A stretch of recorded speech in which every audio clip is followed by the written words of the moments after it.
हमारे बीच एक पुलिया का काम करेगा, कनेक्ट करने का काम करेगा, आपस में जोड़ने का काम करेगा। तो बहुत बहुत साधुवाद श्रद्धेय विजेंद्र सिंह गौतम जी का। मैं अपने प्रगति मंडल की ओर से श्रद्धेय वेद प्रकाश जी को आमंत्रित करूंगा। 2 मिनट का वक्तव्य रखेंगे। श्रद्धेय वेद प्रकाश।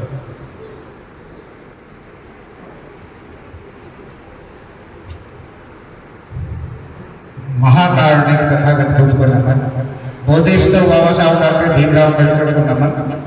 आप सभी को नमो बुद्धाय, जय भीम। श्रद्धेय बंदे जी को वंदन। साथियों, आपको मैं बहुत आचार संहिता के विषय में थोड़ा प्रकाश डालूंगा, क्योंकि हमारा जो ये कार्यक्रम है, श्रद्धेय बंदे जी हमारे बीच में है। वो तेलंगाना साहब जो सीनियर प्रतिनिधि, राष्ट्रीय प्रतिनिधि हैं भूमि के, हमारे बीच में, तो मैं इनको भी समय देना। और जो आप लोग गए थे अलीगढ़, बौद्धों का राष्ट्रीय केंद्र की आधारशिला रखी गई थी, तो आप में से 2-3 साथी आपको बुलाया जाए तो आप आगे आए और अपना वक्तव्य आप थोड़ा सा रखें अलीगढ़ के संबोधन में कि आपको कैसा लगा, और जो आप बात कहना चाहें अपनी बात कह सकते हैं। तो अभी बोध आचार संहिता पे प्रकाश के लिए, बोध आचार संहिता का महत्व एवं सामाजिक, धार्मिक, आर्थिक और सांस्कृतिक पहलू। बोध आचार संहिता बौद्ध विनय और शील बहुजन समाज को एक नई दिशा, अनुशासन, एकता और आर्थिक समझदारी प्रदान करने का महत्वपूर्ण माध्यम है। यह न केवल व्यक्तिगत आचरण को निर्देशित करती है, बल्कि सामूहिक जीवन को बौद्ध मूल्यों के अनुरूप ढालती है। सामाजिक पहलू। बौद्ध आचार संहिता समाज को संगठित और अनुशासित बनाने में महत्वपूर्ण भूमिका निभाती है। इसके माध्यम से हर रविवार को बुद्ध वंदना और धम्म सभा का आयोजन होता है, जिसमें लोग एकत्रित होकर अपने विचार साझा करते हैं और धम्म को आगे बढ़ाने का संकल्प लेते हैं। इस आचार संहिता के निरंतर पालन से बौद्ध समाज में धीरे धीरे एकरूपता आ रही है। विभिन्न क्षेत्रों, जातियों और परंपराओं से आने वाले लोग अब एक ही बौद्ध पहचान के अंतर्गत जुड़ रहे हैं। यह एक रूपता निम्नलिखित रूपों में दिखाई देती है। वेशभूषा और सज्जा, एक समान साधारण और शालीन वस्त्र, बौद्ध प्रतीकों वाला पहनावा, सामूहिक आचरण, एक साथ बैठने की व्यवस्था, अनुशासन और समान व्यवहार, संस्कार संस्कार, जन्म से लेकर विवाह और मृत्यु तक सभी संस्कार और बौद्ध परंपरा के अनुसार एक रूप में संपन्न किए जा रहे हैं। भाषा और विचार, शब्द चयन, संबोधन और विचारों में बौद्ध नैतिकता झलकती है। एक रूपता का शाब्दिक अर्थ है एक समान होने की अवस्था। जब किसी समाज, विचार या व्यवस्था में अनावश्यक विविधता समाप्त होकर सुसंगता आ जाती है तो उसे एक रूपता कहते हैं। बौद्ध आचार संहिता इसी सुसंगता को जन्म दे रही है, जिससे बौद्ध समाज एक मजबूत करती है। नियमित बुद्ध वंदना, धम्मपाठ और पंचशील का पालन व्यक्ति को नैतिक रूप से सुदृढ़ बनाता है। यह व्यक्तिगत आध्यात्मिक विकास के साथ साथ सामूहिक धर्म प्रचार को भी बढ़ावा देती है। शाकाहार को प्रोत्साहन, मिताहार को नैतिक रूप से शुद्ध भोजन, धर्म की बनावट और प्रतीक, धर्म में दुर्कर्मिका, धर्मचक्र, बोधिवृक्ष आदि वृक्षों की स्थापना, पहनावा और आभूषण, सादगीपूर्ण बौद्ध बहुमूल्यों के अनुरूप वस्त्र और आभूषण, धम्म ध्वज, बौद्ध ध्वज का सम्मान और उपयोग, संबोधन, नमो बुद्धाय, जय भीम, बुद्धम शरणम गच्छामि जैसे शब्दों का प्रचलन। साथियों, ये बौद्ध आचार संहिता पे जो हमारे सर्वे भंटे त्रिशूली का इसके विषय में संबोधन है, वो मैं पढ़ के बता रहा हूँ आपको। बाबा भंटे सर्वे भंटे त्रिशूली महादेव सचिव Mahabodhi society of India, Kolkata, Paschim Bangal लिखते हैं कि बाबा साहब डॉक्टर अम्बेडकर के मन में ये विचार कई बार आया कि बौद्ध समाज का निर्माण कैसे हो सकता है, बौद्ध समाज की आधारशिला क्या हो सकती है, श्रीलंका के लोग धर्म का अभ्यास कैसे करते हैं, कैसे अपने जीवन में धर्म का आचरण करते हैं। बाबा साहब ये जानने के लिए वहां गए। श्रीलंका में बाबा साहब डॉक्टर अम्बेडकर कई शीलवान, गुणवान, भिक्षुओं और विद्वानों लोगों से मिले। फिर बर्मा, थाईलैंड से आने के बाद उन्होंने एक पुस्तक लिखने का विचार किया था। वो सोचा कि कभी न कभी बहुत समाज का निर्माण के लिए आचार संहिता लिखनी चाहिए, लेकिन उनके समय में ये काम नहीं हो सका। अब यह काम धर्मों संस्थापक भिक्खु करुणा सिंह राहुल ने कर दिखाया है। बहुत से भिक्खु भिक्खुणियों धर्मानुयायियों ने भी इस काम में सहयोग किया है। यह बाबा साहब अम्बेडकर का बहुत बड़ा सम्मान है। लोक समाज के लिए एक आचार संहिता का निर्माण बाबा साहब के प्रति बहुत बड़ी कृतज्ञता ज्ञापित करना है। हमारी आने वाली पीढ़ियों के लिए यह आचार संहिता एक आधारशिला बनेगी। आने वाले बहुत समाज की जीवन शैली कैसी होनी चाहिए, बहुत समाज आचार संहिता के माध्यम से ये बताना हम सबका कर्तव्य है। समाज के लिए बहुत बड़ी सेवा है। यदि महाकारुण्य बुद्ध ने भिक्खु भिक्खुणियों के लिए विनय के नियम विनय पीठक ने बनाए होते तो आज बुद्ध शासन समाप्त हो गया होता। विनय पीठक केवल भिक्खु भिक्खुणियों के लिए आचार संहिता है। यह एक नई शुरुआत है कि हम बौद्ध अनुयायियों के लिए आचार संहिता तैयार कर रहे हैं। ये किसी को दंड देने के लिए नहीं है। आचार संहिता का मतलब ये है आप एक अच्छे इंसान बने। जो अच्छा इंसान होता है वह अच्छा बोध होता है, जो अच्छा बोध होता है वह अच्छा इंसान होता है। उपासक उपासिकाओं के समेत मार्गदर्शन के लिए ये एक अच्छी पहल है। मेरी तरफ से और महाबोधि सोसाइटी ऑफ इंडिया की तरफ से हम धर्मभूमि के इस प्रयास में सदैव साथ हैं। इस महत्वपूर्ण और दूरदर्शी कार्य के लिए मैं भिक्खु करुणा सिंह राहुल और भक्तों को बहुत बहुत साधुवाद देता हूँ। बहुत बहुत शुभकामनाएं। ऐसे मैं 1 मिनट में सत्य भक्ति करुणा सिंह राहुल जी द्वारा संबोधन जो इसका है वो मैं वर्णन करता हूँ। बुद्ध शासन में भिक्खु करुणा सिंह राहुल संस्थापक धर्मभूमि श्रेष्ठ जीवन के लिए आंदोलन इसके विषय में संबोधन देते हैं कि बुद्ध शासन में मानवीय मूल्यों की स्थापना हुई, जिसके परिणाम स्वरूप जीवन को श्रेष्ठ बनाने के मापदंड तय हुए। शील, संपन्नता, अष्टांगिक मार्ग और पारमिताओं के अभ्यास ने सभी के लिए निर्माण का मार्ग प्रशस्त कर दिया। बिना किसी भेदभाव के समानता के साथ प्रत्येक व्यक्ति को कल्याण के मार्ग पर चलकर निर्वाण तक पहुंचाने की स्वतंत्रता मिली। कोई भी व्यक्ति गृह त्याग करके भिक्खु बनकर अपना कल्याण करते हुए अनंत लोगों को दुख मुक्ति एवं सुख प्राप्ति के मार्ग पर चलने के लिए प्रेरित करने का कार्य कर सकता है। यह सब महाकारुण्य बुद्ध के प्रेरणा और प्रयासों से ही संभव हो सकता है। वर्तमान समय में बाबा साहब डॉक्टर अम्बेडकर ने मानवीय वर्गीकरण की सभी सीमाओं को तोड़कर प्रत्येक व्यक्ति को सम्मान व स्वाभिमान के साथ स्वतंत्र रूप से श्रेष्ठ जीवन के मार्ग पर चलने का अवसर दिया। बाबा साहब के इसी प्रयास से भारत में दोबारा बुद्ध शासन नजर आने लगा। उसी आंदोलन को आगे बढ़ाने का प्रत्येक व्यक्ति को सहभागी बनाने के लिए बुद्ध शासन द्वारा स्थापित जीवन मूल्यों को जन जन तक पहुंचाने व उन्हें सरल ढंग से समझाने के प्रयास के तहत बौद्ध आचार संहिता के निर्माण की आवश्यकता अनुभव की।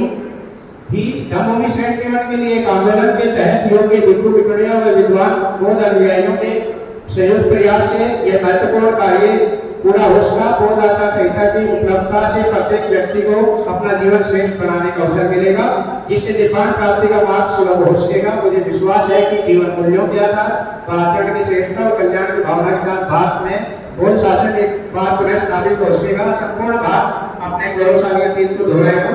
निसंदेह यह प्रयास बाबा साहब डॉक्टर भीमराव अम्बेडकर की बोध में भारतीय तरह से सपना पूरा करने में महत्वपूर्ण भूमिका निभाएगा। सभी विद्वान भिक्खु भिक्खुणियों चिंतनशील धर्म अनुयायियों के विश्वास और सहयोग की भावना के साथ समाज में खड़े हुए जनमानस को बुद्ध शासन की स्थापना है वो बोध में भारतीय परिषद प्रतिमा को साकार करने के प्रयासों के लिए साधुवाद ज्ञापित करता हूँ। सबका मंगल हो। साधु साधु साधु। बौद्ध आचार संहिता आगरा में जो साथी गए थे आज से 3 साल पहले, उन साथियों के सभी के सिग्नेचर बौद्ध आचार संहिता के अंत में है।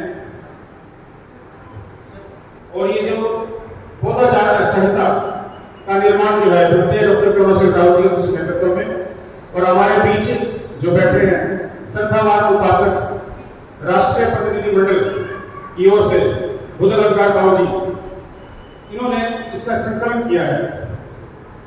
तो एक बार बाबू जी को बहुत साधुवाद ज्ञापित करें। बौद्ध आचार संहिता का मतलब है कि हमारे जीवन में जीने की कुछ शर्तें, कुछ नियम होने चाहिए। जिस घर के अंदर कोई नियम नहीं है वो घर डिस्टर्ब रहता है। उसके बच्चे कैसे कहना नहीं मानते। माता पिता का पता ही नहीं है कि घर में कब आए कब नहीं आए। बच्चों का पता ही नहीं है कि पढ़ाई करनी है नहीं करनी, यानी मामला डिस्टर्ब है। तो घर में हम क्या करते हैं, नियम बनाते हैं कि सभी इस नियम को फॉलो करेंगे। मोबाइल को कोई हाथ नहीं लगाएगा जब हम साथ बैठेंगे, खाना खाते मोबाइल नहीं देखेंगे। यानी हमने नियम बनाया, यानी छोटे से नियम से परिवार खुशहाल हो सकता है। लेकिन मामला तो समाज का है। भंते जी ने इस कार्य को राष्ट्रीय स्तर पे किया कि हमारे बौद्धों का भी एक नियम होना चाहिए। जब घर चलाने के लिए नियम की जरूरत है तो समाज को चलाने की जरूरत भी तो है। तो इन चीजों को ध्यान में रखते हुए बौद्धाचार संहिता का निर्माण किया गया। हमारे बीच श्रद्धावान उपासक बैठे हैं, बुद्ध अलंकार भाव जी, इनके द्वारा संकलन हुआ और आप में से बहुत लोग वहां शामिल थे जयपुर के अंदर। ये उपलब्धि आप लोगों के नाम है, आपके सिग्नेचर है इसमें, आप लोग इसके लिए गवाह हो। ये काम डॉक्टर बंते करुणाशील राहुल जी ने कर दिखाया है। तो साथियों, इसके अलावा धम्मभूमि ने क्या क्या किया है। भोजन आंदोलन के अंदर एक समस्या लगातार चल रही है, कम से कम 600-700 सालों से एक समस्या चल रही है कि तथागत के धम्म के जब पतन हुआ 1200 वर्षों के बाद, तो उनके साथ धम्म के साथ साथ अनुयायी भी खत्म होते चले गए। तो उसके बाद जब संत रविदास जी आए तो उनको अपना मिशन मूवमेंट आंदोलन जीरो से शुरू करना पड़ा, क्योंकि अनुयायी नहीं थे। उन्होंने फिर शुरू किया जीरो से। संत रविदास जी के खत्म होते ही, उनके आंदोलन के खत्म होते ही फिर यही आंदोलन ज्योतिबा फूले जी को जीरो से शुरू करना पड़ा, यानी फिर वही ताकत लगानी पड़ी। ज्योतिबा फूले जी के बाद बाबा साहब को फिर वही काम करना पड़ा, उनको फिर जीरो से शुरू करना पड़ा। तो ये समस्या हमारे 600 सालों से चल रही है। इस समस्या को पकड़ा नहीं गया। बाबा साहब के बाद साहब कांसीराम मूवमेंट को राजनीति में लेके आए, लेकिन आज हम देखते हैं कि अनुयायी फिर धीरे धीरे कम हो रहे हैं। यानी किसी भी आंदोलन के अंदर अगर आपके साथ आपके अनुयायी नहीं है तो आपका आंदोलन आपके नेता के साथ खत्म हो जाएगा। श्रद्धेय बंदे डॉक्टर करुणाशील राहुल जी ने इस समस्या को समझा, बौद्ध राष्ट्र केंद्र बनाया, देश भर के 22 राज्यों के अंदर बुद्ध वंदना की स्टार्ट की है। आपने घर घर तक धम्मभूमि को पहुंचाया, बुद्ध के धम्म की शिक्षा को पहुंचाया कि आपके जाते या आपके बच्चों के अंदर कल्चर रहेगा। अगर बच्चों के अंदर कल्चर रहेगा तो आपके बच्चों अनुयायी बनते रहेंगे। सिख धर्म के अंदर कोई प्रचार करने नहीं आता उनके घर में। सिख धर्म के अंदर सिख के घर में सिख बच्चा पैदा हो रहा है, मुसलमानों के घर में मुसलमान पैदा हो रहा है, हिंदू घर में हिंदू पैदा हो रहा है। लेकिन ऐसा क्या हुआ 50-60 सालों के अंदर आप बौद्ध घर के अंदर बौद्ध क्यों नहीं पैदा हो रहा भाई? बड़ी समस्या। तो इस समस्या को पकड़ लिया गया, धम्मभूमि ने इसको पकड़ा, भिक्षु संघ ने पकड़ा इसको कि नहीं हम दीक्षा देंगे। बाबा साहब का जो देश है कि दीक्षित करो, दीक्षा दो, ये परंपरा घर के अंदर स्थापित करो, अपने आचरण में स्थापित करो, शिक्षाओं में स्थापित करो, तब जाकर ये जो फॉलोइंग का जो कॉन्सेप्ट है ये पूरा होगा कि मैं तो चला जाऊं एक्सपायर हो गया लेकिन मेरे बच्चों की तरफ जीवित रहे। तो इस समस्या को पकड़ लिया गया साथियों। इस समस्या को आप लोग भी अपने घरों में खत्म करोगे, अपने बच्चों को लेके आओगे, अपने आचरण में, अपने बच्चों के आचरण में। आपकी लड़की की शादी होती है, आपकी लड़की की शादी होती है, लड़की चाहे तो वो भी आचरण लेके जाए, कोई बहू आए तो वो भी आपका आचरण में चले। तो ऐसा काम आप लोगों को करना है और इसके मार्गदर्शन के लिए हमारे पास भिक्षु संघ है। तो बहुत बहुत साधुवाद सभी का। अगले जो हमारे एक अतिथि हैं हमारे बीच डॉक्टर राजेश तंवर जी, वो परिवार सहित आएंगे और एक बहुत महत्वपूर्ण काम एक हमें टीम के माध्यम से वो अपने परिवार की तरफ से दे रहे हैं, बंदे जी को चेक के रूप में देंगे। डॉक्टर राजेश तंवर जी परिवार सहित आएंगे, जो भी परिवार के सदस्य आए हैं प्लीज सभी आएंगे।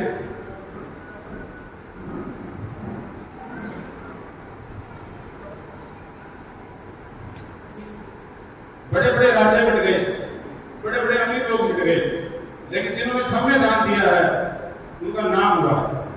उस विरासत के लिए, बौद्ध विरासत केंद्र के लिए जो जो लोग दान करेंगे, भले कितना दान करना, लेकिन आप लोगों का नाम रहेगा। तो बहुत बहुत साधुवाद डॉक्टर साहब का।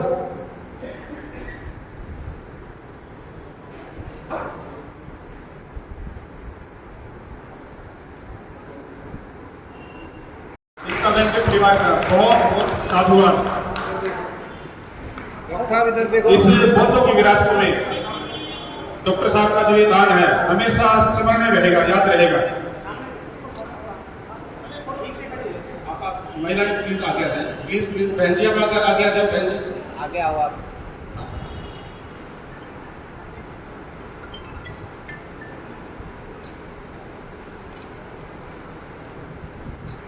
थोड़े फैल जाओ, ऐसे आएगा नहीं।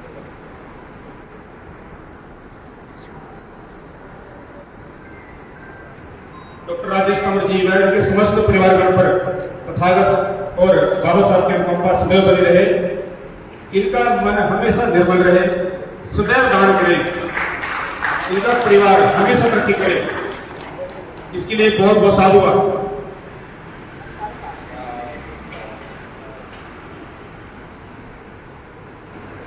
नामी दूर से करें। डॉक्टर साहब कृपया आप 2 मिनट के लिए अपनी बात रखें।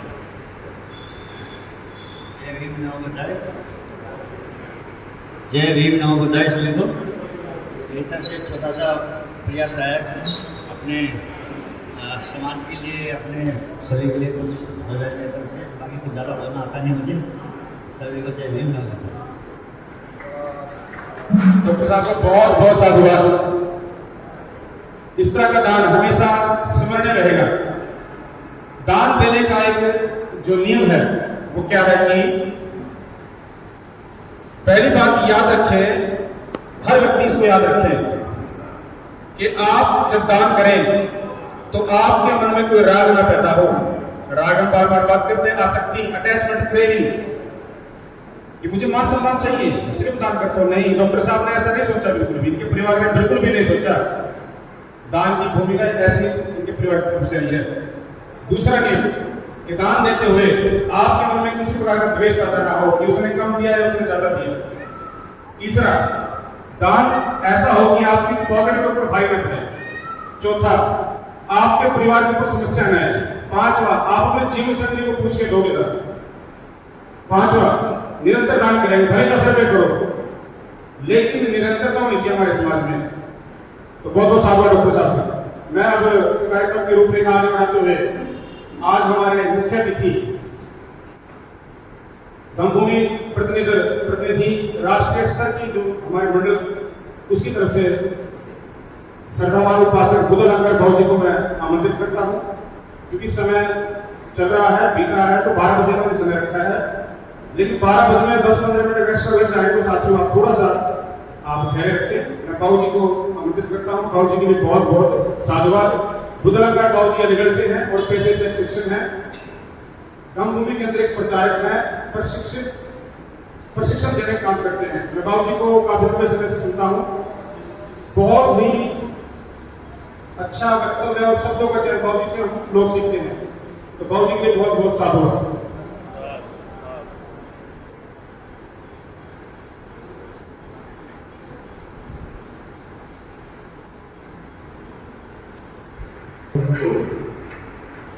महाकाल बुद्ध परम सम्मानित बाबा साहब अम्बेडकर आधुनिक भारत में बौद्ध समाज का नेतृत्व कर रहे हमारे सभी के मार्गदर्शक सदैव होते करुणा सिंह राव जी और उनके निर्देश पर हमारे साथ ऐसे हसी को साधन बनावे यहाँ बैठे सभी बौद्ध समाज को बुझाया जाए।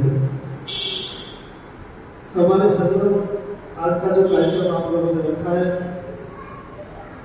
इसका विशेष मकसद है कि जो लोग 3 तारीख को भारतीय बौद्ध समाज के राष्ट्रीय केंद्र के निर्माण में गए या जिन्होंने दूर रहकर भी जो योगदान दिया उनके प्रति हम साधुवाद ज्ञापित करें।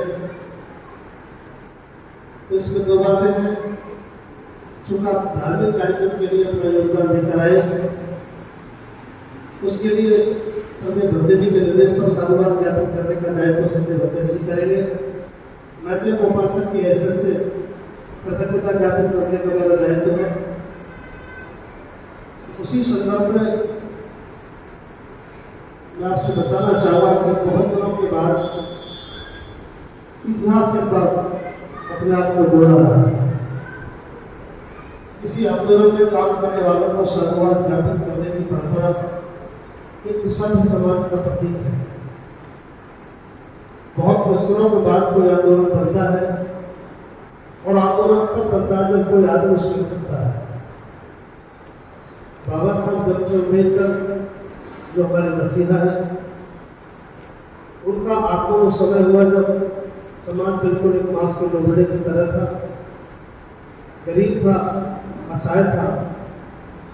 उस वक्त बाबा साहब डॉक्टर अम्बेडकर का जीवन घटा तो देश में थोड़ी खड़ी हुई।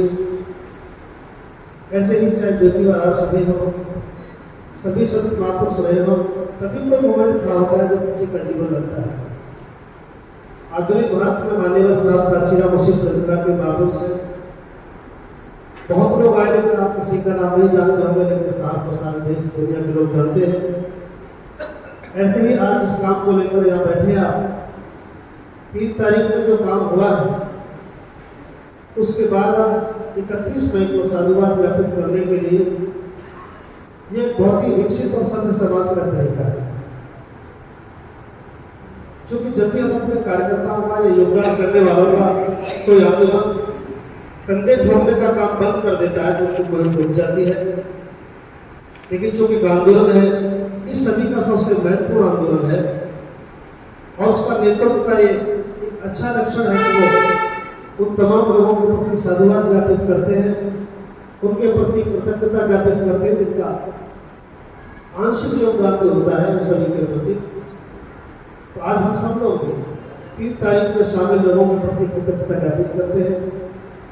वो लोग जो शामिल हुए, जो लोग शामिल भी ना हुए, दूर रहकर जिन्होंने तन मन धन से अपना योगदान दिया, और वे भी जिन्होंने सद्भावनाएं रखी, सहानुभूति रखी, वो भी साधुवाद ज्ञापित करने के योग्य है। तो मैं पूरे धर्मों के परिवार की तरफ से, गौ समाज के परिवार की तरफ से आज उन्हें साधुवाद ज्ञापित करते हैं। दूसरा, जिस गांव में आप गए, वो काम हजारों साल के बाद से हुआ। जितने भी लोग उसके साक्षात गवाह बने, आपने देखा होगा, उसकी 2-3 विशेषता आपके सामने रख रहा हूं। जो 2-4 लोग रह गए, वो तो नहीं गए। वहां जिन्होंने जैविक नमक बुधाई की ईंट रखी, भारत में पहले ऐसा आमंत्रण है जिसे लेकर के लोग वहां पहुंचे। 3-3, 4-4 पीढ़ी के लोगों ने नींव रखी। आप देखिए कि कितने दिन से लोग तैयार थे, कितने लोगों को उत्साह था। दादा, नाती और नाती से भी अगली पीढ़ी के लोग वो नींव रख रहे हैं। आप फोटो निकालकर देखते हैं सोशल मीडिया पर, बुजुर्ग दादा हाथ में नीचे उतरकर अपने नाती से और नाती के बेटे से ईंट देकर हाथ में कहने की नींव रखो।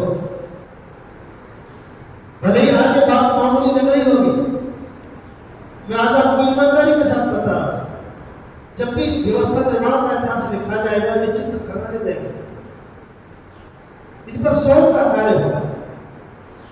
सम्राट अशोक के काल की जो वर्णन है, जो चर्चा है, वो याद आती है। अगर सम्राट अशोक ये काम ना कराते बुद्ध शासन के बाद, तो आप कल्पना करिए कहीं दिखाई नहीं देते। ये सोच करके जो काम किया, वो नहीं लग रहा था कि काम किसी व्यक्ति का है, संगठन का है। तो 3 और 4 पीढ़ियों ने जिसकी एक साथ नींव रखी हो, कितनी पवित्रता थी उनके इरादों में, बहुत जबरदस्त काम था। दूसरा एक उदाहरण बता रहा हूं, महिला बैठी है। सम्मानित बहनों, एक बार माता रमा बीमार पड़ गई। ये बात आपको भी बतानी चाहिए। माता रमा बीमार हुई तो उन्हें लगा कि मैं दुनिया से कहीं चली न जाऊं। तो बाबा साहब से कहा कि बाबा साहब, मेरी इच्छा है, वो एक पंढरपुर जगह है, वो एक मंदिर था, सब लोग दर्शन के लिए वहां जाते थे। तो माता रमा ने कहा कि मेरी इच्छा है, मैं पंढरपुर देखने जाना चाहती हूँ। बाबा साहब से कहा। तो बाबा साहब सुनकर बड़े द्रवित हो गए, जो माता रमा बीमार थी। तो बाबा साहब ने कहा, रमा तुम चिंता मत करो, जल्दी ठीक हो जाओगी और हम अपने पंढरपुर बसाएंगे। देखिए, जिस समाज के पास न धन था, न साधन था, न मान सम्मान था, उस वक्त बाबा साहब माता रमा को समझाते कह रहे कि रमा तुम जल्दी ठीक हो जाओ, चिंता मत करो, हम अपने पंढरपुर बसाएंगे। और मैं ईमानदारी से बता रहा हूं, जिस वक्त हमने आपको देखा वहां, देखिए आज बाबा साहब तो दुनिया में नहीं, माता रमा भी नहीं। आज दीक्षा रूप बनी हुई है, वो भारत के दुनिया के गौतम के लिए पंढरपुर है। और जब आप लोग यूथ रख रहे थे वहां, छोटे छोटे बच्चे रख रहे थे, बुजुर्ग रख रहे थे, मुझे ये बात याद नहीं, और ये बात मैं आपसे कह रहा हूं। आज भले बाबा साहब दुनिया में नहीं, माता रमा भी नहीं, उनकी संतान पंढरपुर बसा रही थी, मुझे ऐसा लगता। ये पंढरपुर बसाना है, उनके बच्चे जो कहीं दूर जा रहे थे, उनकी संतानें जो किसी और के काबिज में थी, आज वक्त ने करवट बदली। बाबा साहब की असीम और कृपा से हमारी चौथी पीढ़ी संपन्न हुई, हमें नेतृत्व मिला, तो देश के लोग अपने पंढरपुर बसाने लगे। और ये वही घटना थी जब पिता पुत्र बेटी पत्नी पति एक साथ इकट्ठे रहे थे। हमें उन्हें नहीं पता कि माता रमा ने पंढरपुर को बसाने की बात कही, लेकिन ये बात आप जैसे मेरे जैसे लोगों को बतानी चाहिए कि आज समय आ गया है, हमें अपने पंढरपुर बसाने चाहिए। तो ये पंढरपुर बसाने जैसा काम था, और ये तब हुआ। दूसरी बात जो बहुत महत्वपूर्ण थी, आपने देखा होगा कि महिला पुरुष नौजवान सब पर ही ला रहे हैं। किसी ने भी काम से संबंधित भक्त जी ने धर्मेश्वर में कहा होगा, मैं आज आपको बता रहा हूं, कितने लोगों ने इसे अपने अपने तरीके से नाम को ऊपर देखा होगा, लेकिन मैं एक बात आपको बताना चाहता हूं, ये बात आपको भी बतानी चाहिए। जो सब सैकड़ों हजारों साल से किसी और की सभ्यता को ढो रहे थे, जो सब किसी और की सभ्यता को ढो रहे थे, वो अंधविश्वास हो सकता था, वो पागल हो सकता था, और था ही अंधविश्वास पागल। सर हमारा शीश हमारा कलश किसी और सभ्यता का, हमारे शीशों पर किसी और की सभ्यता के कलश सज रहे थे। मैं आज आपसे जानना चाहूंगा, क्या इस वक्त जो लोग आ रहे थे ढोल नगाड़ों के साथ, गाने बाजे के साथ, साज सज्जा के साथ, जब ही लोग बुधाई की ईद को जो लोग ला रहे थे, क्या हमने समाज को विकल्प दिया कि नहीं दिया? इस समाज को सम्मान का विकल्प था कि नहीं था? इसीलिए सम्मानित साथियों, आप जिस काम को करके लौटे हैं वो बहुत बड़ा काम है। उसके बाद जो हमने ऑब्जर्वेशन किया, मैंने 35 गाड़ियों को देखा वहां जो बसें थी। 35 गाड़ी जो हमने देखी, जिसमें हरियाणा की ज्यादा थी, दिल्ली गाजियाबाद उत्तर प्रदेश की भी थी। सभी गाड़ियां एसी थी, एसी मतलब एयर कंडीशनर गाड़ियां थी, बहुत चमचमाती गाड़ियां थी, साफ सुथरी गाड़ियां थी। हमें लगा कि हम समझदार तरीके से काम कर रहे हैं, हमारा भी जीवन इसका ठीक हुआ है। इससे समाज में संपन्नता आती है, समाज में काम करने का सलीका आता है, समाज में एक उत्साह बढ़ता है। तीसरी बात जो बहुत महत्वपूर्ण थी, मैं आज आपके देश के सामने बता रहा हूं उस बात को। संजय भट्टे जी आपके बीच में मौजूद है। यह पहला कार्यक्रम था, मैंने उनको बहुत दूर बैठी थी हरियाणा में, मैं उत्तर प्रदेश में उसी जगह का रहने वाला हूं, इसलिए बात आपको महत्वपूर्ण बात बता रहा हूं। भारत में पहली बार भिक्षुओं को प्रचारक के रूप में देखा गया, जैसा बाबा साहब चाहते थे। बाबा साहब नहीं चाहते थे भिक्षु बैठे हुए मिले, बाबा साहब नहीं चाहते थे कि भिक्षु पुरोहित के रूप में संस्कार करते रहे।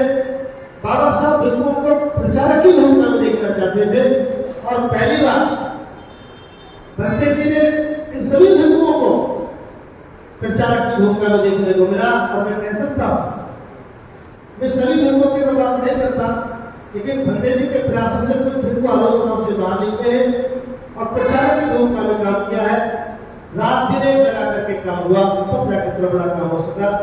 और अंतिम बात चौथी उस कार्यक्रम की, लोग ऐसा कहते थे जब बाबा साहब बुद्ध के चित्र लगे हो तो अमुक जाति के ही लोग होंगे, लेकिन मैं आपको पूरे इत्मीनान के साथ ये बात बता रहा हूँ, जातियों का नाम लेना ठीक नहीं, जो हम जातियों के खत्म करने पर तुले हैं। वहां कितने ही जातियों के लोग थे, क्या आप पहचान सकते थे कि कोई जाति का आदमी है? सबकी वेशभूषा, सबका एक जगह खाना खाना, सबका एक नारा, बुद्ध में सबकी एक आस्था, जातियों का विवाह समावेश समाप्त हुआ। तो इसलिए छोटा सा मैंने दृष्टांत आपके सामने रखा। जिस काम को आप करके लौटे हैं वो बहुत बड़ा काम था, और एक ऐसा काम जो अब समाज को देश दिशा देने का काम करेगा। तो इस बड़े काम के लिए जो आप लोग आए, उसके लिए बहुत बहुत साधुवाद, बहुत बहुत धन्यवाद। तीसरी बात जो मुझे यहाँ बतानी थी, वो हम पूरे देश में बता रहे हैं। आप भी इस बात की चर्चा करें आंदोलन जो देश में चला है हजारों साल के बाद, इस आंदोलन का नाम है बौद्ध समाज का निर्माण। हमारे सज्जनों को मुझे बताते तकलीफ हो रही है, देश में तमाम कार्यक्रम चले हुए हैं, अभी तक हम समाज नहीं थे, हम जाति थे। कोई जाटक था, कोई बातचीत था, कोई कोली था, कोई फटीक था। ये कब तक कोली फटीक जाटक बातचीत बने रहेंगे? क्या कभी समाज बनने का आंदोलन होना चाहिए कि नहीं होना चाहिए? हिंदू समाज, हिंदू को समाज कहा जा सकता है, ऐसी क्या बोलते हैं? हिंदू समाज के, ईसाई समाज के, सिख समाज के लोग, अमुक समाज के लोग, लेकिन बौद्ध समाज के लोगों को नहीं कहा जा रहा। आओ आज संत भक्ति करुणा सिंह जी के मार्गदर्शन में ये जो काम हुआ है, अगर आज आप सबको पूछे कि भाई क्या करके लौटे आप अलीगढ़ में, वो क्या काम था, तो 3 बातें आपके सामने बता रहा हूं जो हमें पूरे देश में चर्चा करनी चाहिए। देखिए, सरकार निर्माण का काम, संगठन निर्माण का काम एक लंबे समय से चला हुआ है और चलना चाहिए, लेकिन जो बुनियादी काम था समाज निर्माण का काम, जब से छूटा हुआ था, आज से हुआ, 3 ही काम होंगे इसके पीछे। अगर आज आपसे कोई पूछे कहीं क्यों गए थे, क्यों आपने 1.5 लाख 2 लाख रुपए दिया, क्यों इस काम में इतनी ताकत के साथ मिले, तो 3 ही बात बतानी है। ज्यादा कोई काम हमें नहीं करना। नंबर 1, ये पूरा का पूरा काम समाज निर्माण का है, और समाज निर्माण जब होता है तो 3 चीज हमारे पास हो। सिख समाज है तो 3 चीज उसके पास है। नंबर 1, सिखों का एक नेतृत्व, वेटिकन सिटी में बैठा हुआ उनका पोप कहता है कि बड़ा दिन कैसे मनाया जाएगा, तो पूरी दुनिया में बड़ा दिन बन जाता है। नंबर 2, उनका एक धार्मिक ग्रंथ बाइबल, उनके पास एक धार्मिक ग्रंथ है, उनका आदर्श, उनका शास्त्र ईसा मसीह है। तो लीडरशिप है, उनके पास उनका बाइबल ग्रंथ है, उनका एक वेटिकन सिटी में सेंटर है, वो एक समाज है। ऐसे ही मुस्लिम है, सिख है और हिंदू भी है। तो मैं आज आपसे पूछ रहा हूं, जो आपको बताने, नंबर 1, हम बौद्ध हैं तो बौद्धों का एक राष्ट्रीय केंद्र होना चाहिए। देखिए, बौद्ध बिहार बहुत है, माफ करना, गांव गली देहात पूरे देश में बौद्ध बिहार बहुत है, लेकिन बौद्धों का राष्ट्रीय केंद्र देश में नहीं। आप सभी शिक्षित लोग। नंबर 2, अभी आचार संहिता दिखा रहे थे आदरणीय वेदुकार जी। मैं आज पूरे भरोसे के साथ आपसे कह रहा हूं, जो लोग बाबा साहब को अपना आदर्श मानते हैं, तो मैं आज आपको बताना चाहूंगा हमारे साथियों, सैकड़ों हजारों साल के बाद जिस बाबा साहब डॉक्टर अम्बेडकर ने आज से लगभग 70 वर्ष पहले ये कल्पना की कि आज नहीं तो कल जब मेरे समाज के लोगों को पता लगेगा, मेरी संतानों को, जिसे धंधी कहेंगे, चमार कहेंगे, गड़रिया कहेंगे, तेली कहेंगे, कोयली कहेंगे, खटी कहेंगे, जब इन जातियों से दिव्य होगा, जातियों से बाहर करकर समाज बनाने का काम शुरू होगा, तो मेरी भी संतानों को धन की आवश्यकता होगी, एक कोडों कंडक्ट की जरूरत होगी। दूरदर्शी बाबा साहब अम्बेडकर ने इसको लिखा। और मेरे समाज के जिम्मेदार लोगों, आज हम कह सकते हैं कि वैसे तो बाबा साहब डॉक्टर अम्बेडकर का लिखा सारा देश जानता है, पढ़े लिखे लोग जानते हैं, लेकिन इसको मानव धर्म के रूप में स्थापित करने का काम मुझे कहने में कोई संकोच नहीं, ये काम भक्ति करुणा सिंह राहुल जी ने किया है। आज पूरा देश जानता है कि बुद्धों का दम बौद्धों का मानव है, और इसी को आधार मानकर इसके सारांश के रूप में आचार संहिता लिखी है। तो पहला नंबर 1 हमारे पास बुद्धों का धर्म ग्रंथ है, दूसरा हमारे पास केंद्र है, और तीसरा भक्ति करुणा सिंह आज देश में भारतीय बौद्धों के मार्गदर्शक के रूप में जाने जाते हैं। आप जाकर देखा होंगे, तो आओ आप जो सारे के सारे लोग काम कर रहे हैं, हम जो लगे हैं, हम जी लगे हैं, हम बौद्ध समाज के निर्माण में लगे, कोई संगठन नहीं बन रहा।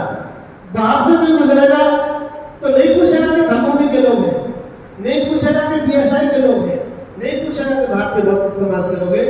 आपके झंडे देखकर कहेगा बौद्ध लोग बैठे हैं, बहुत लोग बैठे, संगठन के लोग नहीं, बहुत लोग बैठे। इन्होंने सफेद कपड़े पहन रखे हैं, इन्होंने बुद्ध लगा रखे हैं, या भिक्षु संबोधन कर रहे हैं, ये नमो बुद्धाय कर रहे हैं, ये बौद्ध लोग हैं, संगठनों के लोग नहीं। इसलिए 3 काम हमारे सामने हो रहे हैं। सामान्य साथियों, आओ आज जो आप लोगों ने काम किया, मैं एक बात आपको बता के मुझे अच्छा लग रहा है, बहुत देर हो जाएगी, बहुत दिनों के बाद कोई आंदोलन भी होता है। साहब काशीराम देश में आए, बहुत लोग साहब से पहले थे, जगजीवन राम साहब थे, रामविलास पासवान थे, बीपी मौर्य थे, बहुत लोग हैं, नाम लेंगे तो लंबी लोग। एक श्रृंखला है, आप साहब को जानकर पहचानते हैं, उनके जाने के बाद भी एक आंदोलन के प्रणेता थे। आधुनिक भारत में बहुत लोग धर्म का काम कर रहे हैं, हम सबका सम्मान करते हैं, बहुत भिक्षु है, बहुत बुद्ध है, लेकिन सारे लोगों को इकट्ठा करके जो राष्ट्रव्यापी मुहिम बनाई है भक्ति करुणा सिंह राहुल जी ने, वो देश में अद्भुत कार्य है। मैं एक अनुरोध कर रहा हूं, साहब काशीराम का जब देश में आगमन हुआ था, आप बहुत हमसे बड़े बड़े लोग यहाँ बैठे हैं, किसी ने दलाल कहा, किसी ने कांग्रेस का एजेंट कहा, बहुत कुछ कहा, बहुत जलील किया। 12 साल साहब को बताते बताते निकल गए कि मैं आपका आदमी हूं, और साहब दुनिया से चले गए। कितनों के घर के पास से चले गए, कोई एक गिलास पानी नहीं पिला सकता। महापुरुषों को पहचानने में बहुत देर हो जाती है, और आज साहब की बदौलत हम यहाँ खड़े हैं। मैं आज पूरे इत्मीनान के साथ आपसे कह रहा हूं, बहुत दिनों के बाद देश में एक आंदोलन बनता है। बाबा साहब डॉक्टर अम्बेडकर जिंदगी खपा गए तब कोई आंदोलन बना, साहब काशीराम ने साथ संकल्प लिए तब कोई आंदोलन बना। आज बंदे करुणा सिंह राहुल जी का जो त्याग है, 42 वर्ष की अवस्था में जीवन ले लेना, प्रथम श्रेणी की नौकरी से इस्तीफा दे देना, और आज धर्म के काम को यहां तक ला देना, हम धन्यवादी हैं। देश ऋणी रहेगा हरियाणा प्रदेश इस धरती का, कि यहाँ देश में एक ऐसा नेतृत्व दिया जो पूरे देश में धर्म का प्रचार प्रसार कर रहा है। हम भी करते करेंगे। तो सामान्य सज्जनों में रहकर अनुरोध है, अब आप देर मत करें, ज्यादा जांच परख करने की जरूरत नहीं है। उनकी भी उम्र 62 साल से ज्यादा है, उन्हें जो कुछ बनना था वो बन लिए। आप मेरी बात को क्यों मानेंगे? मेरी क्या हैसियत है, मेरा क्या योगदान है? आप बंदे करुणा सिंह राहुल जी का योगदान है तो हम आए। तो मैं आपसे अनुरोध कर रहा हूं, नौजवानों, समाज की बहन बेटी, आज कितना अच्छा लगा जब हमारी बहन यहाँ रश्मि जैन सारी का नाम है। आज एक ऐसा दौर आ गया कि हमारी कोई बहन मंच पर आकर आपको बंसी सजा रही है। क्या ये धार्मिक क्रांति नहीं है? कि मामूली बात है एक महिला का आना? जब देश में कितनी महिला है जिस तरह की, तो आओ हमारे साथियों, धार्मिक क्रांति का आगाज हो चुका है। और ये कौन सी लड़ाई है, याद रखना, यह अंतिम लड़ाई है। ये बात हमें पूरे देश में बतानी पड़ेगी। ये बहादुर लोगों की लड़ाई है, ये किसी और से लड़ाई नहीं लड़ती। मैं एक उदाहरण देकर अपनी बात समाप्त कर रहा हूं। धर्म कारमा का जिक्र कर रहा हूं। बंदे करुणा सिंह राहुल जी ने जब धर्म कारमा इस देश में शुरू किया, तो मैं एक ही धर्म कारमा बता रहा हूं, वो था महिलाओं की धार्मिक आजादी का आंदोलन।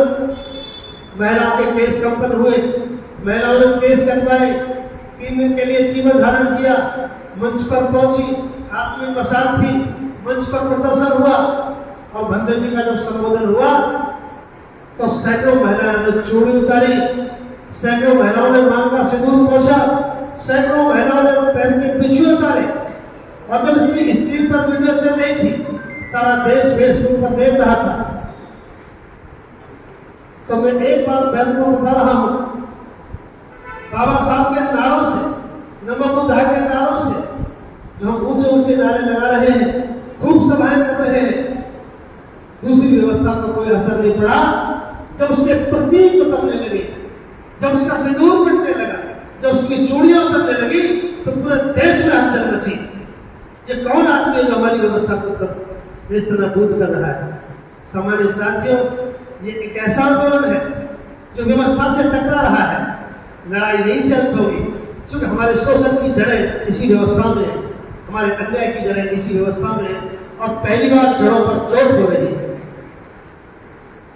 उसको इस बात से कोई दिक्कत नहीं कि तुम उसके खिलाफ बोलो, बोलिए, उसके खिलाफ नारे लगाइए, उसके खिलाफ भाषण दीजिए, लेकिन अगर उसकी व्यवस्था को छेड़ोगे, इससे पसंद नहीं, तो आज हजारों साल के बाद बंदे जी इस बात पर पहुंचे कि सारी लड़ाई हमारी स्वयं से है। आओ अपने प्रतीक बदलो, इसमें लगिए। बहुत सी इसके परिणाम हमारे पास आने वाले हैं। तो आज आप लोगों ने समूह मीटिंग में अपनी समाप्ति में सम्मानित लोगों ने यहाँ बुला करके लोगों को साधुवाद करने का काम किया। निश्चित रूप से आंदोलन का दायित्व होता है तो ऐसे लोगों को हौसला बढ़ाए। समाज आपका नहीं रहेगा। दो बार मुझे इस बात पर कहनी थी, आपने सब्जेक्ट रखा था कि दान पालिता का क्या महत्व है, तो बच्चों को इससे कराए। तो दो ही लाइन हमारे इसके पास है। नंबर 1, सामान्य साथियों, दान पालिता की बात आप कर रहे हैं तो मैं दो ही लाइन आपके लिए कह रहा हूँ। वैसे तो भरते जी का विषय है। बुद्ध का नाम सारी दुनिया जानती है। राजा के संतान थे। जब जन कल्याण की भावना मन में आई तो सबका परित्याग किया, धन का, धरती का, यश का, सबको छोड़ने के बाद बुद्ध घर से निकले। और जब घर का सबका त्याग बुद्ध ने किया, जन कल्याण को उपदेश देने लगे, तो राजे रजवाड़े जो धन सम्मान से भलीभूति साधन संपन्न थे, बुद्ध के प्रति आकर्षित हुए। और न केवल राजा रजवाड़े बल्कि नगर श्रेष्ठी। एक दृष्टांत मैं आपको सुना रहा हूं। अनंत पिंड का आपने नाम सुना होगा, सुदत्त। सुदत्त को जब बुद्ध की बात समझ में आई तो जमीन खरीदने के लिए असंख्य जमीन पर बेचा। आज न तो सुदत्त हमारे बीच में है न बुद्ध, लेकिन बुद्ध का नाम दुनिया में जब भी आता है अनंत पिंड के साथ खड़े नजर आते हैं। 2500 साल के बाद जितने भी दान पारमिता बुद्ध के साथ की है, आज बुद्ध के साथ है। और अंतिम दान तो उनका ऐसा था, सोने के पात्रों में रोज भोजन जाता था बुद्ध के लिए और वो दान हो जाते थे। इतना दान करते करते बुद्ध के बाद जब सुदत्त का अंतिम समय आया, बहनों इस बात को जरा ध्यान से सुनना, ये अंतिम घड़ी का दान बता रहा हूं आपको। कुछ भी नहीं बचा घर में। तो सुदत्त का स्वास्थ्य खराब था, बहुत बीमार थे, उनका भी अंतिम समय लगभग करीब था। तो घर की दासी सेविका को बुलाया। सुदत्त ने कहा कि सेविका, मेरा भी समय करीब है, देखो घर में कुछ देने के लिए बुद्ध को है कि नहीं है। तो सारे घर में घूम गई, अन्न के दाने भी नहीं मिले। तो सुदत्त यानी अनाथ पिंडक ने अपने आंगन की मिट्टी उठाई, एक मुट्ठी, और सेवका को देकर कहा कि जाओ बुद्ध को ये दान देना, कहे कि बुद्ध मेरा दान स्वीकार करें और मेरा अभिवादन स्वीकार करें। अंतिम समय में आंगन की एक मुट्ठी लेकर के सेविका घर गई और बुद्ध को नमन किया, उनके पास बैठे और कहा कि हे तथागत, आपके उपासक सुदत्त ने ये एक मुट्ठी मिट्टी भेजी है, आप उनका दान स्वीकार करें। बुद्ध ने उनको सहर स्वीकार किया और उस वृक्ष की जड़ में वो मिट्टी रखी, उनका हालचाल पूछा। केवल दुनिया में बुद्ध के बाजू कह सकते हैं, उनके हाथ कह सकते हैं, उनकी गोद कह सकते हैं, उनका सिर सुदत्त का रखा। बुद्ध ने हाथ फैलाया तो उनका प्राण उनकी गोद में निकले। दुनिया में बुद्ध की जहां भी चर्चा होगी, अनाथ पिंडक साथ खड़े पाएंगे। विशाखा, बिम्सा, तमाम लोग दुनिया से चले गए, लेकिन आज उनके नाम अजर और अमर है। बुद्ध को दान दिए राजे रजवाड़े, धन, धरती, बाग, बगीचे, वेणुवन, तो दुनिया में धर्म का विस्तार हुआ। आधुनिक भारत में सम्राट अशोक ने तमाम संपत्ति से बुद्ध का विस्तार किया। और मैं आज आपसे कह रहा हूँ, आज ये जो बिहार बन रहा है, आज जो सेवा बिहार बन रहा है, आप हैरान होंगे। भंते जी के आह्वान पर मुझे बताते हुए हर्ष हो रहा है। 3 तारीख में जब आप लोग पहुंचे तो 100 कमरों की घोषणा, जिनकी लागत लगभग 2 करोड़ होती है, और 47 लाख रुपए का नगद दान। कौन भूखू है देश में? कितना विश्वास आप लोगों ने जताया और आप लोग यहाँ लौटे हैं। 3 तारीख को ईंट रखकर लौटे हैं और 20 तारीख को इसी 20 मई को सत्य भत्ते जी के निर्देश पर आपके दिए हुए दान से 47,60,000 रुपए की 1 एकड़ जमीन खरीद कर उसको 22.5 कर दिया। मैं समझता हूँ इससे बेहतर कोई काम नहीं हो सकता। केवल 3 से लेकर 20 तक आपके दिए हुए दान की एक एक सम्यक आजीविका से जो आपने दान दिया, बंदे जी के प्रयासों से आप जब तक लौटे भी नहीं हो घर, 1 एकड़ जमीन आज राजधानी के मार्ग पर किसी जगह पर इतनी सामान्य जगह आपकी सम्यक आजीविका है, तो मुझे ऐसा लगा भले ही बुद्ध हमारे बीच में नहीं है, उस वक्त नगर श्रेष्ठ रहे होंगे, अनाथ पिंडक रहे होंगे, लेकिन आप लोगों ने भी अनाथ पिंडक की उस परंपरा को और भिक्षु के रूप में भक्ति। जय भीम। बंते जी को मैं नमन करता हूँ, बंते जी को मैं नमन करता हूँ। और साथियों, आप जो दूर दराज से आए हैं, आपका बहुत बहुत स्वागत है। हम 3 तारीख को गोथो के राष्ट्रीय केंद्र अलीगढ़ में गए थे। वहाँ का जो दृश्य देखा बहुत ही अद्भुत था। जिस समाज को लोग बड़ा गरीब कहते हैं, जिस ढंग से वो दान दे रहे थे, वो अकल्पनीय है। मैंने बाबा साहब का बुद्ध और उनका धम्म मैंने पढ़ा है। जैसे यहाँ ये अभी सभा हो रही है, इसी तरह की एक सभाएं घर घर में होनी चाहिए। और घर घर में जब सभा हो तो वहां खाने पीने पे कोई ज्यादा खर्च ना किया जाए। जो भी वहां उपासक आए उनको 3-4 चीजें अवश्य दें। क्या दें? एक तो जो उपासक वहां आए उसके हाथ में धम्म भूमि की तरफ से गोद आचार संहिता जो है उनको प्रसाद के रूप में ये दी जाए। दूसरा, जो बाबा साहब ने बुद्ध और उनका धम्म लिखा वो भी उनको दिया जाए। तीसरा, उनको एक झंडा भी दिया जाए ताकि वो अपने घरों पे लगा लें। और चौथा जो है, जिस सज्जन का भी जो नाम है, जैसे मेरा नाम राजकुमार है, मेरे नाम की नेम प्लेट दी जाए राजकुमार बोध। पूरे भारतवर्ष में जब ये 4 निशान घूम जाएंगे, तथागत गौतम बुद्ध का जो कारवा है वो घर घर तक पहुंचेगा। और मैं ये आश्वासन देना चाहता हूं, क्योंकि मैं तो फील्ड कवर कर रहा हूं, ये काम शुरुआत मेरे घर से करो। और जो ये 4 चीजों का खर्चा आएगा वो भी मैं अपनी तरफ से दूंगा। और इस तरह का जो भी खर्चा भविष्य में आएगा, जो भी योगदान होगा, मैं अपनी तरफ से देता रहूंगा।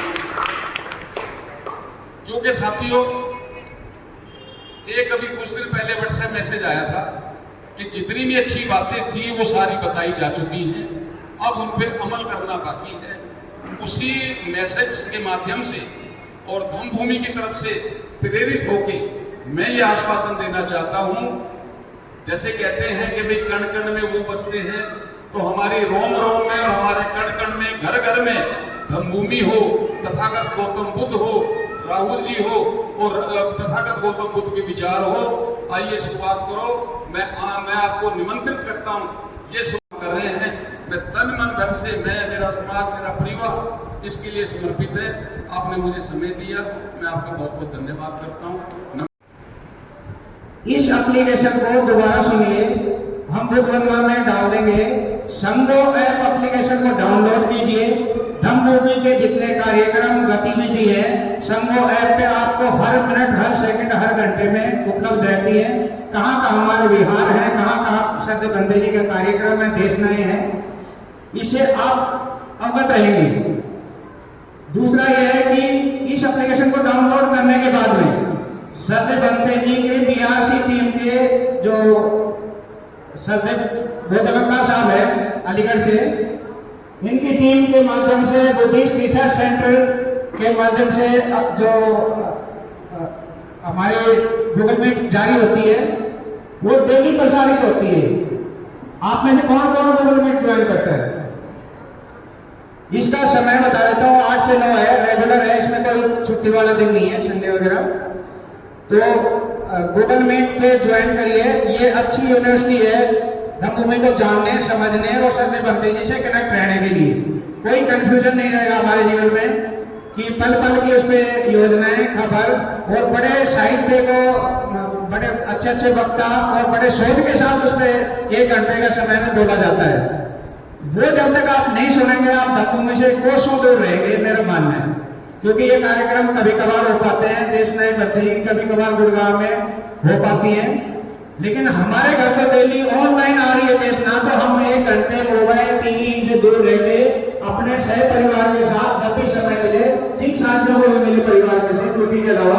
तो उसको जरूर ज्वाइन करें। वो बहुत बेहतरीन है। पिछले 2 साल से धम्मभूमि के कार्य करने के दौरान मैंने वो स्किप की है 2 या 4 बार 2 साल में। अदरवाइज वो बहुत ही लाभप्रद चीज है, उसको ज्वाइन जरूर करें। मेरा निवेदन है आपसे। एक ये है कि आप 6 परिवार बैठे हुए हैं, धर्म का प्रचार प्रसार करना किसी एक व्यक्ति का काम नहीं है। शुरुआत कोई एक में से होती है, नेतृत्व में आपके नेतृत्व करता भक्ति करना सिर्फ राहुल जी हमारे साथ हैं, लेकिन काम तो हमें हर दिन करना पड़ेगा। तो साप्ताहिक पारिवारिक बुद्ध सत्य भक्ति जी द्वारा भी ये पूरे देश में लागू की गई कि भाई जहां पर बिहार है, अम्बेडकर भवन है, साप्ताहिक पारिवारिक बुद्ध वंदना कीजिए। तो आपका योगदान चाहेंगे कि संडे के दिन आप कितने ही काम है उनमें से थोड़ा सा समय निकाल के बाबा साहब के धर्म के प्रचार प्रसार की प्रक्रिया के तहत और वंदना में जरूर ज्वाइन करें। ये हमारा सेंटर है वंदना का, यहाँ 400-500 लोग तो आ ही सकते हैं। धीरे धीरे संख्या को हर आदमी प्रचार प्रसार के माध्यम से बताइए अपने गली मोहल्ले कॉलोनी अपने परिचित संबंध से संबंधियों को इसका प्रचार प्रसार कर सकते हैं आप। और एक बहुत अच्छा गुण आपके अंदर दिखाई दिया कि जब सदन मंत्री कार्यक्रम करते थे, आगरा का हो चाहे अभी बुद्ध महाराष्ट्र केंद्र अलीगढ़ का हो, खाली मात्र हमने बुद्ध वंदना के ग्रुप के माध्यम से आप लोगों को सूचना दी। आज की भी सूचना सभी ड्यूटी वाले व्यस्त हैं आज के समय में, उस सूचना को ही आधार मानिए। जो हमारे कभी कभार कार्यक्रम होंगे या सदन मंत्री की देशना होगी गुड़गांव में, तो उस सूचना के आधार पर आप जैसे अभी एकत्रित हुए ऐसे संख्यावन को बनाए रखिए और अपने बच्चों में धर्म का आचरण तभी बढ़ेगा जब हम भिक्षुओं के सानिध्य में रहेंगे। मेरा वैसे ज्यादा नहीं, एक बात मेरे संकल्प में आई थी, आज हम संकल्प लेके जाएंगे कि गुड़गांव से ज्यादा संख्या में उसमें जुड़े आप गूगल मीट में। धन्यवाद, आपका बहुत बहुत आभार। बहुत बहुत साधुवाद। और धम्मभूमि साथियों केवल विचार देशना के माध्यम से नहीं बल्कि साहित्य के माध्यम से भी आप तक पहुंचा रही है। उसके तहत जो प्रकाशन है, मैं आपको थोड़ा सा 1 मिनट का बता देता हूँ कि भंते जी के मार्गदर्शन में जो प्रकाशन हुआ है और भंते जी के द्वारा कुछ किताबें लिखी जा रही हैं तो हम प्राप्त कर सकते हैं। हमारे पास अभी फिलहाल हमारे पास बहुत आचार संहिता है और बुद्ध और उनका ग्रंथ है जो आप लोग यहाँ से प्राप्त कर सकते हैं। सरदे रोशनलाल जी और रोहतास जी इनकी जिम्मेदारी है, आप इनसे प्राप्त कर सकते हैं। इसकी कुछ राशि रहेगी तो आप जैसा उचित समझे देख लेना। तो धम्मभूमि की तरफ से जो साहित्य जो प्रकाशित होता है, बुद्ध और उनका ग्रंथ, बौद्ध आचार संहिता, बुद्ध अथवा कारण मार्क्स, ये संकलन है। आजादी के लिए धर्म परिवर्तन, रमाबाई अम्बेडकर और उनका त्याग, स्वतंत्र भारत में बहुजन आश्रित क्यों, सात काशिरा, अपने आदर्शों को आचरण में उतारो, हम बौद्ध क्यों बने, तुम्हें जाना कहां था और कहां पहुंच गई, जंगल किया वो 11 दिन, जाति का संपूर्ण विनाश, गुलामगिरी, घूंघट इज्जत नहीं गुलामी है, शील जीवन का आधार है, मन चंगा जो कटौती में गंगा, बौद्ध संस्कार एवं आचरण, बुद्ध के पैर प्रसंग, गौरव परंपराएं, आजादी के लिए, श्रेष्ठ जीवन के लिए धम्म, विशाखा और सोनभद्र का त्याग, ये सभी साहित्य आपको धम्मभूमि के प्लेटफॉर्म पर उपलब्ध है। अगर आप चाहोगे तो हम उसको अवेलेबल करा सकते हैं, लेकिन अभी हमारे पास 2 भी है, बुद्ध ग्रंथ और बौद्ध आचार संहिता। तो सदैव प्रकाश जी का बहुत बहुत साधुवाद। मैं अभी धम्मभूमि यूनिट गुड़गांव की ओर से प्रतिनिधि साथी हमारे बहुत ही श्रद्धावान उपासक हैं, सीनियर साथी हैं, साहब काशीराम जी के मूवमेंट के साथ जुड़े हैं, लंबे समय से एक कार्यकर्ता है, श्रद्धे रमेश गौतम जी धनकोट से हैं। मैं चाहूंगा कि एक बार वो आए और हमारे अतिथिगण हमारे भंते जी का स्वागत करें, साधुवाद करें। रमेश गौतम जी।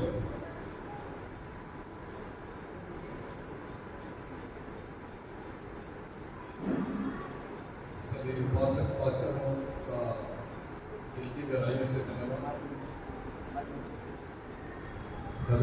हेलो, आज यहाँ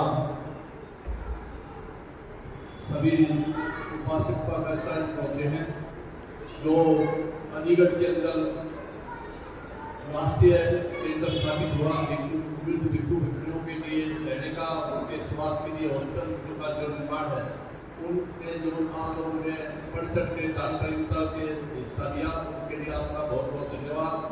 आज इस धन्यवाद को ज्ञापित करने के लिए केंद्र के प्रतिनिधि के रूप में श्रद्धेय बुद्ध अलंकार जी, और हमें बड़ा ही अच्छा लगा कि इस मौके पे हमारे भिक्षु हंस जी यहाँ पहुँचे, उनका भी हमें आप मौके पर धन्यवाद करते हैं।